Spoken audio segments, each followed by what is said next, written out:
Hello, ಯಮನಕ್ಕೋ ಆರಾಮಿದ್ರನೇ? ಹಾಂ, ಗೊತ್ತಾಯ್ತಾ ಯಾರು ಹೇಳಿ? ಮನೇಲೆಲ್ಲ ಆರಾಮಿದ್ವಾ? ಮಕ್ಕಳ ಎಂತ ಮಾಡ್ತಾ? ಮತ್ತೆ ನಿಮ್ಮ ಬದಿ ಸೆಕೆ ಎಲ್ಲ ಹೆಂಗೆ? ನಿಂಗೆ ಗಂಟದ ಮೇಲೂ ಮರೆ ಕುಡಿ ಉಂಟು, ಆರಾಮಿರ್ತಿ ತಂಪದು. ನಮ್ಮ ಬದಿಗೆಲ್ಲ ನೋಡು ಯಾರು ಸೆಕೆ ಒಂದೇ ಅಲ್ಲ, ಈ ನುಸಿ ಒಂದು ಬದಿ ಕಾಟ ಮಾಡುತ್ತೆ. ಮುಖಕ್ಕೆ ಕೈಗೆ ಎಲ್ಲ ನುಸಿ ಕಚ್ಚಿ ಗಾಯ ಆಗ್ತಿರ್ತವೆ.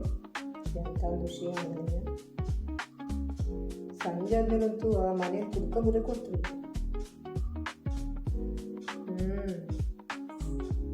ಹೌದೇ, ಪ್ರೆಗ್ನೇದಲ್ಲಿ 2 ತಿಂಗಳ ನಿಮ್ಮ ಬದಿಗೆ ಬಂದು ಉಳಿಯೋನ ಕಾಣ್ತೀವಿ. ಹೌದು. ಮತ್ತೆ ಈಗೆಲ್ಲೂ ಗ್ಯಾಸು ಸಿಗ್ತಿಲ್ಲ ಇಡಲೆ. ಹಾಂ, ನಿಮಗೂ ತಂದ ಇದೆಯಾ? ಖಾಲಿ ಆಗ್ತು ಬಂದ. ನಮ್ಮ ಮನೇಲೂ ಒಂದು ಖಾಲಿ ಹಾಕೊಂಡಿದ್ದು. ಈಗ ನಾವೊಂದು ಐಡಿಯಾ ಮಾಡಿದ್ದು, ಅವಲಕ್ಕಿ ತಂದಿಟ್ಟಿದ್ದೀವಿ. ಕೆಲಸವೆಲ್ಲ ಬಂದರೆ ಅವಲಕ್ಕಿ ಕಲಿಸ್ಕೊಟ್ಬಿಟ್ಟು, ಅವಲಕ್ಕಿ ಕಲಿಸ್ಕೊಟ್ರೆ ಗ್ಯಾಸ್ ಹಚ್ಚೋ ಕೆಲಸ ಇರ್ತಿದೆಯಲ್ಲ, ಒಗ್ಗರಣೆ ಕೊಡೋದು ಬೇಕಾಗ್ತಿಲ್ಲ. ಸಾಂಬಾರು ಪೌಡ್ರ್ ಹಾಕಿರತ್ತು, ಚಹಾ ಮಾಡಲು ಒಂದು ಗ್ಯಾಸ್ ಹಚ್ಚಿರತ್ತದೆ, ಮತ್ತೆಂಥ ಸಮಸ್ಯೆ ಇರ್ತಿಲ್ಲ. ಹೌದು, ದೋಸೆ ಇರೋದಿದ್ರೆ ಸುಮಾರು ಗ್ಯಾಸ್ ಖಾಲಿ ಆಗುತ್ತೆ.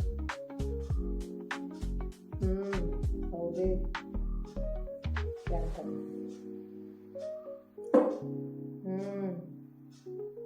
ಕಡೆಗೆ ಎಂಗೇಜ್ಮೆಂಟಿಗೆ ಯಾರು ಹೋಗ್ತೀವಿ? ಮೊದಲನೇ ದಿವಸನೇ ಹೋಗ್ತಾ? ಇಲ್ಲ, ನನಗೆ ಮೊದಲನೇ ದಿವಸನೇ ಹೋಗೋಲ್ಲ, ದೂರ ಹೋಗ್ತು.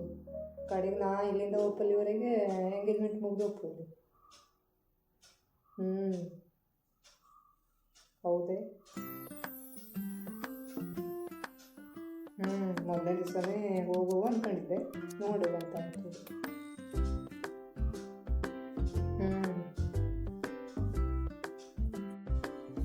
ಅಡ್ಡಿಲ್ಲ, ಬನ್ನಿ ಅಂದರೆ. ಹಾಂ, ಈ ನುಸಿ ಕಾಡದಲ್ಲಿ ನನ್ನ ಕಡೆ ಕೂತ್ಕೊಂಡು ಸಾಧ್ಯವೇ ಇಲ್ಲಿ. ಇನ್ನೊಂದು ದಿವಸ ಫೋನ್ ಮಾಡ್ತೇನೆ, ಬನ್ನಿ. ಮನೆಯಲ್ಲೆಲ್ಲ ನಾ ಕೇಳಿದ್ದೆ ಇಲ್ಲಿ. ಅಡ್ಡಿಲ್ಲ, ಬಾ.